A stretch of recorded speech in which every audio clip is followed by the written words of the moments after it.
नमस्कार। मैं डॉक्टर जितेंद्र पाकर, दर्शन शास्त्र विभाग, राजकीय महाविद्यालय करौली। प्रिय छात्रों, आज हम बौद्ध दर्शन की जो द्वितीय आर्य सत्य है उसकी विस्तार से चर्चा इस ऑनलाइन क्लासेस के अंतर्गत करेंगे।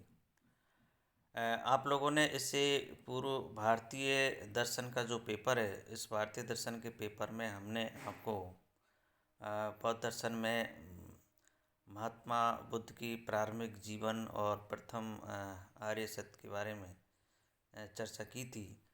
आज हम जो द्वितीय आर्य सत्य है उस द्वितीय आर्य सत्य की विस्तार से यहाँ पर बातचीत करते हैं। चूँकि बौद्ध दर्शन में 4 आर्य सत्यों को माना गया है, जिनमें से दुख समुदाय, दुख निरोध और दुख निरोध मार्ग, ये 4 आर्य सत्य है।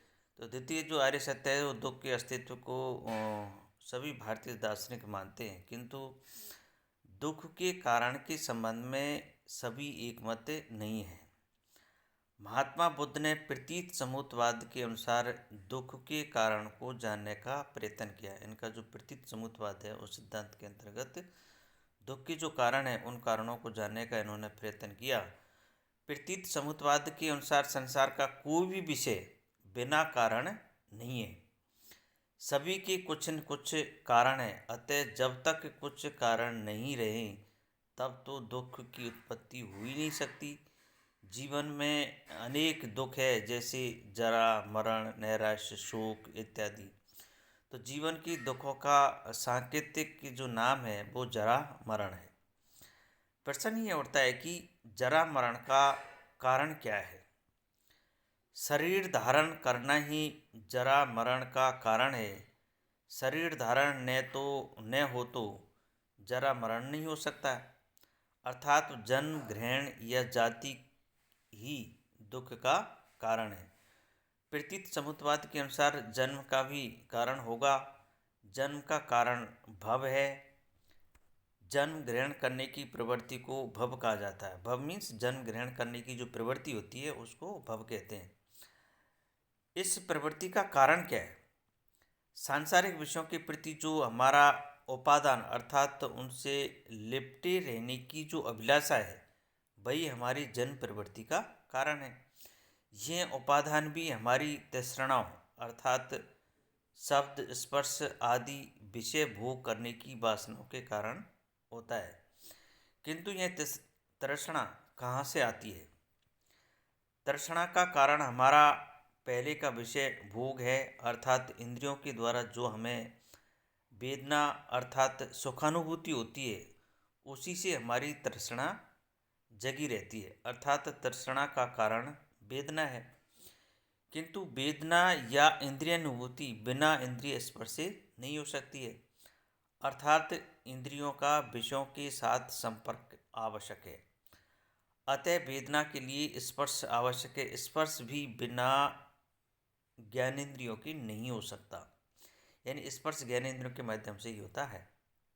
अतः स्पर्श के लिए 5 इंद्रिय तथा मन आवश्यक है। 5 इंद्रियों तथा मन के समूह को षडायतन कहते हैं। यदि गर्भस्थ शरीर तथा मन न हो तो षडायतन का अस्तित्व ही संभव नहीं है। गर्भस्थ भ्रूण के शरीर और मन को नाम रूप कहते हैं। गर्भस्थ का जो भ्रूण है और जो शरीर है उस मन को हम नाम रूप कहते हैं। यदि गर्भावस्था में चैतन्य या विज्ञान न हो तो नाम रूप की वृद्धि ही नहीं हो सकती। किंतु गर्भावस्था में विज्ञान की संभावना तभी हो सकती है जब पूर्व जन्म के कुछ संस्कार रहें। अकस्मात विज्ञान संभव नहीं हो सकता है। बिना संस्कार के विज्ञान संभव नहीं है। पूर्व जन्म की अंतिम अवस्था में मनुष्य के पूर्ववर्ती सभी कर्मों का प्रभाव रहता है। कर्मों के अनुसार जो संस्कार बनते हैं उन्हीं के कारण विज्ञान संभव हो सकता है। यहाँ यह प्रश्न उठ सकता है कि संस्कार ही क्यों बनते हैं। ऐसे संस्कारों का कारण है अविद्या। क्षणिक दुखद ऐसार एवं ही विषयों को स्थायी सुखद सार तथा उपाधि समझ लेना ही अविद्या या मिथ्या ज्ञान है। यही जन्म का मूल कारण है। तो ये इस प्रकार से यहाँ पर ये द्वितीय आर्य सत्य के बारे में बात की जाती है। तो उपयुक्त विवरण से स्पष्ट है कि दुख का कारण जाति और जाति का कारण भव है, भव का कारण उपादान, उपादान का कारण तृष्णा और तृष्णा का कारण वेदना और वेदना का कारण स्पर्श, स्पर्श का कारण षडायतन और षडायतन का कारण नाम रूप और नाम रूप का कारण विज्ञान और विज्ञान का कारण संस्कार और संस्कार, संस्कार का जो कारण है वो अविद्या है। तो इस प्रकार से ये 12 कड़ी है जिसको ये भवचक्र कहते हैं। तो इन 12 कड़ी को द्वादश निदान भी इन्हें कहा जाता है। तो ये जो 12 कड़ी है इनका जो एक क्रम होता है, जैसे प्रत्येक का कोई न कोई कारण होता है। दुख का कारण जाति है, जाति का कारण भव है, भव का कारण उपादान है, उपादान का कारण तृष्णा है, तृष्णा का कारण वेदना है, वेदना का कारण स्पर्श है, स्पर्श का कारण षडायतन है, षडायतन का कारण नाम रूप और नाम रूप का कारण विज्ञान और विज्ञान का कारण संस्कार और संस्कार का कारण अविद्या है। तो इसका मूल जो कारण है वो अविद्या है। भाव चक्र या भव चक्र, ऊपर की श्रृंखला में हम 12 कड़ियाँ पाते हैं। महात्मा बुद्ध के सभी उपदेशों में इन कड़ियों का क्रम या संख्या एक तरह से नहीं है, किंतु उपयुक्त विवरण प्रमाणिक माना जाता है। इस श्रृंखला की नाम है जैसे द्वादश निदान, भाव चक्र, ये इनके नाम है। इस द्वादश निदान और भाव चक्र बुद्ध की इस उपदेश को अनेक बौद्ध चक्र घुमा घुमा करके इन दिनों भी याद करते हैं। माला जपने की तरह चक्र घुमाना भी बौद्धों के दैनिक की पूजा बंधन का एक अंग है। जिस प्रकार से माला को घुमा घुमा करके और जो वंदना की जाती है पूजा वंदना, तो ये पूजा वंदना का एक अंग इस प्रकार से है। तो ये जो 12 जो कड़ी है, इन 12 कड़ियों को माला की भांति घुमा घुमा करके पूजा वंदना की जाती है। वर्तमान जीवन का कारण पूर्ववर्ती जीवन है और भविष्य जीवन का कारण वर्तमान जीवन है। तो हमारा जो वर्तमान जीवन है वो निश्चित रूप से पूर्ववर्ती जीवन के जो संस्कार है उनका ही कारण है, और बस जो भविष्य जीवन होगा वो वर्तमान जीवन का ही कारण है। द्वादश निदान भूत, वर्तमान और भविष्यत जीवन में व्याप्त है, यानी तीनों कालों में है। ये वर्तमान जीवन का कारण अतीत जीवन है और वर्तमान जीवन का प्रभाव भविष्य जीवन पर पड़ता है।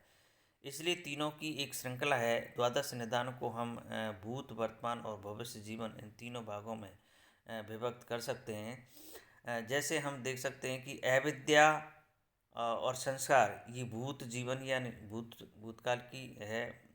विज्ञान नाम रूप षडायतन स्पर्श वेदना तृष्णा उपादान भव ये वर्तमान जीवन से संबंधित है, और दो जाति और जरा मरण ये भविष्य जीवन से संबंधित है। तो ये इस प्रकार से हमने यहाँ पर ये द्वितीय जो आर्य सत्य है उस द्वितीय आर्य सत्य में हमने द्वादश निदान या भव चक्र ये जो 12 कड़ी है, इन 12 कड़ियों की चर्चा इस में की है। तो निश्चित रूप से ये जो द्वितीय जो आर्य सत्य है, ये द्वितीय आर्य सत्य जो है 12 कड़ियाँ इसमें हैं। इन कड़ियों को आपको याद रखना है, इनको हम भवचक्र या द्वादश निदान भी कहा जाता है। अब हम देखते हैं तृतीय आर्य सत्य। तृतीय आर्य सत्य में क्या है कि दुख का अंत निरुद्ध निर्वाण है। द्वितीय आर्य सत्य से यह स्पष्ट है कि दुख का कारण है, अतः दुख के कारण का यदि अंत हो जाए तो दुख का अंत भी अवश्यंभावी है। दुख नाश या दुख निरोध की अवस्था का ठीक ठीक ज्ञान प्राप्त करना आवश्यक है। दुख निरोध को निर्वाण कहते हैं। ये निर्वाण का मतलब है दुख निरोध होना ही निर्वाण है। तो ये निर्वाण जो है तृतीय आर्य सत्य से संबंधित है। निर्वाण की प्राप्ति जीवन के रहते भी हो सकती है और जीवन के समाप्त होने के बाद में भी निर्वाण प्राप्त हो सकता है। तो निर्वाण की प्राप्ति जीवन काल में हो सकती है। राग द्वेषों पर विजय पाकर शुद्ध आचरण या शील के साथ आर्य सत्यों का निरंतर ध्यान करते हुए यदि कोई मनुष्य समाधि के भी द्वारा प्रज्ञा प्राप्त कर लेता है, ज्ञान प्राप्त कर लेता है, तो उसका चित्त लोभ मोह राग द्वेष से मुक्त हो जाता है। उसे काम रूप या अरूप किसी विषय की तृष्णा नहीं रहती है। मानो वह मर गया, यानी आध्यात्मिक शत्रु पर पूर्ण विजय प्राप्त कर लेता है, इस तरह वह सर्वथा मुक्त हो जाता है। मोक्ष प्राप्त व्यक्ति को अरिहत कहते हैं। मोक्ष को निर्वाण कहते हैं। निर्वाण राग द्वेष तथा तजन्य दुख के नाश की अवस्था है। तो ये निर्वाण का मतलब यहाँ बौद्ध दर्शन में मोक्ष से है। मोक्ष जिस प्रकार से भारतीय दार्शनिक परंपरा में मोक्ष का कॉन्सेप्ट है, तो मोक्ष के अनुरूप ही यहाँ बौद्ध दर्शन इसको निर्वाण कहते हैं। और जिन्होंने मोक्ष प्राप्त कर लिया उसको अहर्थ कहा जाता है। तो ये इस प्रकार से यहाँ पर तृतीय जो आर्य सत्य है इसमें निर्वाण से संबंधित है। अब निर्वाण का अर्थ अकर्मण्यता नहीं है। निर्वाण निष्क्रिय अवस्था नहीं है जैसा कि प्राय लोग समझते हैं। यह सही है कि आर्य सत्यों के सम्यक ज्ञान के लिए मन को बाह्य वस्तुओं से तथा आंतरिक भावों से हटना पड़ता है तथा आर्य सत्यों पर केंद्रीभूत कर उनका निरंतर विचार और मनन करना पड़ता है। किंतु एक बार अखंड समाधि के द्वारा जब स्थायी रूप से प्रज्ञा प्राप्त हो जाती है, तब निरंतर समाधि में मग्न रहने की आवश्यकता नहीं रहती और नए जीवन के कर्मों से विरक्त रहने की आवश्यकता रहती है। तो ये यहाँ निर्वाण को इस प्रकार से ये समझाते हैं। बौद्धि प्राप्त के बाद भी बुद्ध सक्रिय थे। जैसे महात्मा बुद्ध को जो बुद्धत्व की प्राप्ति हुई थी उसके बाद भी उन्होंने सक्रियता दिखाई थी और अपने उपदेश जो है समाज को दिए थे। लोगों को यह मालूम है कि किस तरह महात्मा बुद्ध निर्माण प्राप्त करने के बाद भी परिभ्रमण, धर्म प्रचार, संघ स्थापना आदि कार्य करते रहे। इस तरह हम देखते हैं कि स्वयं बौद्ध धर्म के प्रवर्तक का जीवन निर्माण के बाद ही बिल्कुल कर्म में रहता है। यानी निर्माण प्राप्ति के बाद में वो कर्म में रहता है। ऐसा नहीं है कि वो निष्क्रिय हो जाता है। निर्वाण का मतलब यहाँ मोक्ष है और मोक्ष का मतलब ये है कि भाई सांसारिक विषयों से पूर्णतः छुटकारा प्राप्त हो जाते हैं, बल्कि सांसारिक की जितनी भी जो मोह माया है उनसे छुटकारा प्राप्त करके समभाव से सभी समाज को धार्मिक उपदेश या सद्मार्ग पर चलने के निर्देश दिए जाते हैं। तो ये निर्माण युक्त जो व्यक्ति होता है उनका प्रमुख कार्य माना जाता है। राग द्वेष आदि के बिना कर्म करने से बंधन नहीं होता। महात्मा बुद्ध का उपदेश है कि कर्म दो तरह के होते हैं। एक तरह का कर्म राग द्वेष तथा मोह के कारण होता है और दूसरी तरह का कर्म बिना राग द्वेष तथा मोह के होता है। यानी राग द्वेष और मोह में लिप्त रह करके वो कर्म किया जाता है। उस कर्म में कई प्रकार के दुख उत्पन्न होते हैं और जब दूसरी तरफ जो बिना राग द्वेष और मोह के जो कर्म किया जाता है वो दुख रहित मोह कर्म किए जाते हैं और ये निर्वाण की अवस्था होती है। प्रथम प्रकार का कर्म हमारी विषयानुरक्ति की बुद्धि करता है, यानी विषय की ओर अनुरक्त होते रहते हैं, विषय की ओर भागते हैं तथा ऐसे संस्कारों को पैदा करता है जिनके कारण जन्म ग्रहण करना ही पड़ता है। दूसरे प्रकार का कर्म अनासक्त भाव में तथा संसार को अनित्य समझ करके किया जाता है, जिसे पुनर्जन्म की संभावना नहीं रहती है। साधारण ढंग से यदि बीज का वपन किया जाए तो पौधे की उत्पत्ति होती है, किंतु यदि बीज को भूंज दिया जाए तो उस वपन को पौधे की उत्पत्ति नहीं हो सकती है। जिस प्रकार से बीज को अंकुरित करने के लिए आपको एक शुद्ध पर्यावरण वातावरण चाहिए, उसी प्रकार से यदि बीज को हम भूंज कर दिया जाए उसको उसकी जो पर्याप्त जो पर्यावरण है वो अगर उसको प्राप्त नहीं हो तो वो उसकी उत्पत्ति नहीं हो सकती है। तो इसी प्रकार से यहाँ पर ये निर्वाण के जो व्यक्ति है वो कर्म राग द्वेष से और मोह से उन्मुक्त होकर के बिना कर्म, बिना राग और बिना द्वेष और मोह के जो कार्य करता है वो निश्चित रूप से सद्मार्ग का मार्ग है और जन्म मरण के चक्कर से वो छुटकारा प्राप्त कर लेता है। निर्वाण का अर्थ जीवन नाश नहीं प्रत्युत दुखों का अंत होना है। यदि स्वयं महात्मा बुद्ध का जीवन या संदेश उपयुक्त प्रकार का है तो यह विचार सर्वथा असंगत है कि निर्वाण शब्द का अर्थ बुझा हुआ है। निर्वाण शब्द का अर्थ बुझा हुआ है। यह दीपक बुझ जाने के साथ जीव के दुखों के मिट जाने की तुलना की गई है। निर्वाण की इस व्युत्पत्ति के अनुसार कुछ बौद्ध एवं अन्याय दार्शनिक निर्वाण को जीवन का अंत समझते हैं कि भाई निर्वाण प्राप्त के बाद में जीवन अंत हो जाता है, लेकिन यह मत मायने नहीं है। यदि निर्वाण का अर्थ जीवन विनाश है तो यह नहीं कहा जा सकता कि मृत्यु की पूर्व बुद्ध ने निर्वाण प्राप्त किया। ऐसी हालत में उनकी निर्वाण प्राप्ति एक कहानी मात्र रह जाती, किंतु उनके अपने शब्द इस बात के प्रमाण है कि उन्होंने निर्वाण की प्राप्ति की थी। अतः यह नहीं कहा जा सकता कि बुद्ध देव के अनुसार निर्वाण का अर्थ जीवन का अंत है। कहने का तात्पर्य है कि निर्वाण प्राप्त होने के बाद में ऐसा नहीं है कि वो जीवन का अंत हो जाता है। इस जीवन में रहते हुए व्यक्ति निर्वाण प्राप्त कर सकता है। निर्वाण से पुनर्जन्म तो बंद हो जाता है और साथ साथ दुखों का भी अंत हो जाता है, किंतु क्या इसका अर्थ यह होता है कि मृत्यु के बाद निर्वाण प्राप्त व्यक्ति का अस्तित्व नहीं रहता? हम ऊपर देख चुके हैं कि महात्मा बुद्ध इस तरह की 10 प्रश्नों की चर्चा नहीं करते थे। पिछले वीडियो में हमने कहा था कि जो अव्यक्तानी है वो 10 प्रश्न है, उनकी चर्चा वो यहाँ नहीं करते थे। उनके अनुसार ऐसी प्रश्नों का साधन बिल्कुल बेकार है। ऐसे प्रश्नों के संबंध में मौन रहते थे, लेकिन उनकी मौन धारण का यह मतलब नहीं होता है कि मुक्त आत्मा का मृत्यु के बाद कोई अस्तित्व ही नहीं रहा। उनकी मौन का यह अर्थ हो सकता है कि निर्माण प्राप्त व्यक्ति की अवस्था व्यक्ति वर्णनातीत है। तो निधन के बाद निर्माण प्राप्त व्यक्ति की अवस्था के संबंध में यदि महात्मा बुद्ध ने कुछ कहा ही नहीं तो निर्माण से कुछ लाभ या हानि, यह शंका उठ सकती है, लेकिन यह शंका निराधार है। तो ये इस प्रकार से यहाँ पर ये निर्माण शब्द की व्याख्या इन्होंने इस प्रकार की है कि निर्वाण का अर्थ मृत्यु या अंत नहीं है।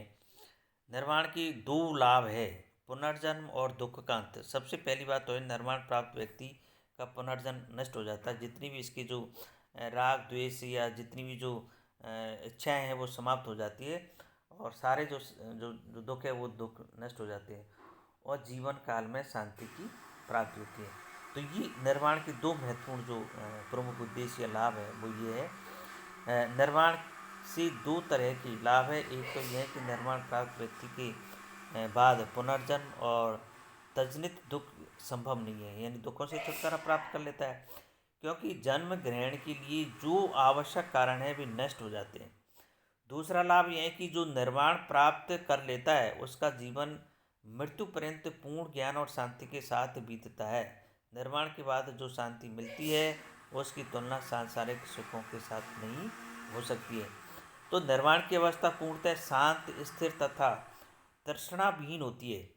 साधारण अनुभवों के द्वारा इसका वर्णन नहीं किया जा सकता। अधिक से अधिक हम इसके संबंध में यही सोच सकते हैं कि निर्वाण प्राप्ति से सभी दुखों से मुक्ति मिल जाती है। दुख विनाश की अवस्था ही कल्पना हम थोड़ा बहुत कर सकते हैं, क्योंकि रोग, ऋण, दासत्व, कारावास आदि दुखों से मुक्ति का अनुभव जब तब हमें मिलता है। पूर्ण निर्वाण प्राप्त करने के पहले भी वासनाओं के आंशिक नाश होने से ही निर्वाण के कुछ लाभ मिल सकते हैं। राजा अजातशत्रु ने भगवान बुद्ध से पूछा था कि श्रवण या सन्यासी होने से क्या लाभ है। इसके उत्तर में उन्होंने बताया कि श्रवण की अवस्था का फल सांतर्दृष्टिक है, अर्थात ये कल्पना मात्र नहीं वरन साक्षात अनुभव गोचर है। शुद्ध शील से श्रवण का जीवन पवित्र होता है। मिथ्या दृष्टि से और लोभ मोह तृष्णा से मुक्त होकर मन स्वच्छ, शांत, संयम, आसक्त, प्रीत, समाहित होता है। ध्यान के द्वारा श्रवण को क्रमशः निसंश भाव, शरीर सुख, प्रेम, निरपेक्ष प्रज्ञा और सब दुखों से मुक्ति मिलती है। तो इस प्रकार से यहाँ पर ये इन्होंने निर्माण की जो लाभ है उनके बारे में ये बातचीत की है। अब चूँकि निर्माण जो है वर्णनातीत है, उसके बारे में कुछ नहीं कह सकते। नागसेन एक विख्यात और बौद्ध धर्मोपदेशक थे। ग्रीस के राजा मिलिंडर नागसेन के शिष्य हुए थे। तो इस प्रकार से इन्होंने यहाँ पर ये जो चर्चा की है कि किसी भी तरह की जो निर्वाण के संबंध में जो बात इन्होंने की है, तो इस निर्वाण की बात यहाँ इस प्रकार से इन्होंने की है। तो निर्वाण का मतलब यहाँ जीवन का अंत या दुखों की आत्यंतिक निवृत्ति नहीं है। दुखों से छुटकारा प्राप्त करना, निर्वाण प्राप्त की अवस्था में संपूर्ण दुखों से जो है छुटकारा प्राप्त मिल जाता है। धन्यवाद।